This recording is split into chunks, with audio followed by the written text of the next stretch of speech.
Alright, so আজকের এই ভিডিওটা বিট মোর ইন্টারেস্টিং হবে, কারণ আজকের এই ভিডিওটাতে আমি দেখাবো কীভাবে আপনারা খুব ইজিলি আপনাদের ডেস্কটপে সোহাগ 360 মতো কফিন টেন্সের লুপ অ্যানিমেশন ভিডিওটা অ্যাজ আ লাইভ ওয়ালপেপার আপনারা ইউজ করতে পারেন। সো লাইভ ওয়ালপেপারের ক্ষেত্রে কিন্তু আমরা দেখেছিলাম এর আগের একটা ভিডিওতে কীভাবে আপনারা একদম এইচডি ভিডিও থেকে 4K ইভেন 6K ভিডিও পর্যন্ত আপনারা খুব ইজিলি উইন্ডোজে লাইভ ওয়ালপেপার হিসেবে সেট করতে পারেন। সো আজকের এই ভিডিওটা তো আমি সেই প্রসেসটা দেখিয়ে দিব, অ্যান্ড অবভিয়াসলি সেই কফিন ড্যান্সের লুপ অ্যানিমেশন ভিডিওটার লিঙ্ক আমি আপনাদেরকে দিয়ে দিব, কীভাবে ডাউনলোড করবেন সেটা দেখিয়ে দিব।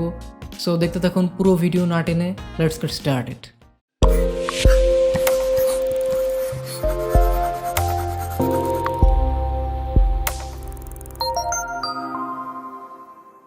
সো ফার্স্ট অফ অল আমার ডিসক্রিপশন বক্সে দেওয়া ডাউনলোড লিঙ্ক থেকে আপনারা ডাউনলোড করে নেবেন একটা জিপ ফাইলটা এক্সট্রাক্ট করার পর সোহাগ 360 নামেই আমি সেভ করেছি। সো এরকম একটা ফোল্ডার পেয়ে যাবেন, সেটা এক্সট্রাক্ট করলে ভিতরে এই দুইটা একটা ভিডিও এবং এই ফাইলটা পাবেন।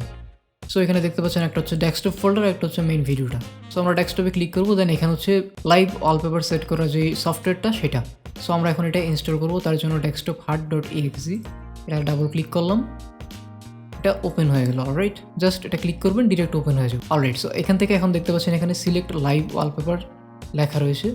সো এখানে আপনারা ক্লিক করবেন, করার পর এখান থেকে আপনারা এই যে সোহাগ 360 এই যে ভিডিওটা জাস্ট এটা ক্লিক করে দেবেন। অলরাইট, সো এটা সেট হয়ে গেছে। এখন আপনারা যেটা করবেন জাস্ট এখানে প্লে বাটনটায় ক্লিক করবেন। সো দেখতে পাচ্ছেন ব্যাকগ্রাউন্ডে কিন্তু এটা প্লে হচ্ছে। এখন দেখেন এইখানে ডুয়েল মনিটরের একটা অপশন রয়েছে। আপনার যদি দুইটা মনিটর থাকে তাহলে এখানে টিকমার্ক দিয়ে দিবেন, আর যদি সাউন্ডের প্রয়োজন হয় তাহলে সাউন্ড ইয়েস অর নো দেয়া আছে। সাউন্ডে ক্লিক করলে আপনারা এই যে ভলিউমের যেই অপশনটা এটা এনেবল হবে, দেন এখান থেকে আপনারা ডেস্কটপের জন্য সাউন্ডটা অ্যাপ্লাই করতে পারবেন। যেমন আমি এটা বাড়ালাম, কমালাম। সো আমি এটা এখন বন্ধ রাখলাম, কপিরাইট স্ট্রাইক আসতে পারে এই কারণে। সো এই ছিল মোটামুটি আমার আজকের এই ভিডিওটা। সো খুব ইজিলি আপনারা এটা ইনস্টল করে নিতে পারেন। অ্যান্ড এখানে যদি আপনারা রান অ্যাট স্টার্ট আপ দিয়ে দেন তাহলে হচ্ছে আপনার প্রত্যেকবার পিসিটা শাটডাউনের পর যখন আপনারা ওপেন করবেন প্রতিদিন ডেইলি, তখন এটা অটোমেটিক্যালি সেট হয়ে যাবে এবং এই লাইভ ওয়ালপেপারটা সেট থাকবে। আর যদি এটা টিকমার্ক না দেন তাহলে ডেইলি ওই যে বারবার এটা ক্লিক করে সফটওয়্যারটা ওপেন করে দেন এখান থেকে সিলেক্ট করে দিতে হবে, আর সিলেক্ট করা থাকবে, জাস্ট প্লেতে ক্লিক করতে হবে।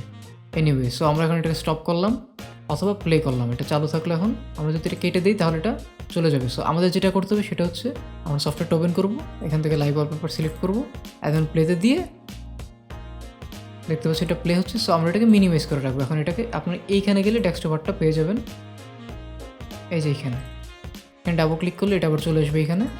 সো এখান থেকে আপনারা স্টপ করতে পারেন অ্যান্ড প্লে করতে পারেন। সো আমি এটা এখন কেটে দিচ্ছি। সো দেখা হবে নেক্সট ভিডিওতে। Till then take care and obviously stay creative.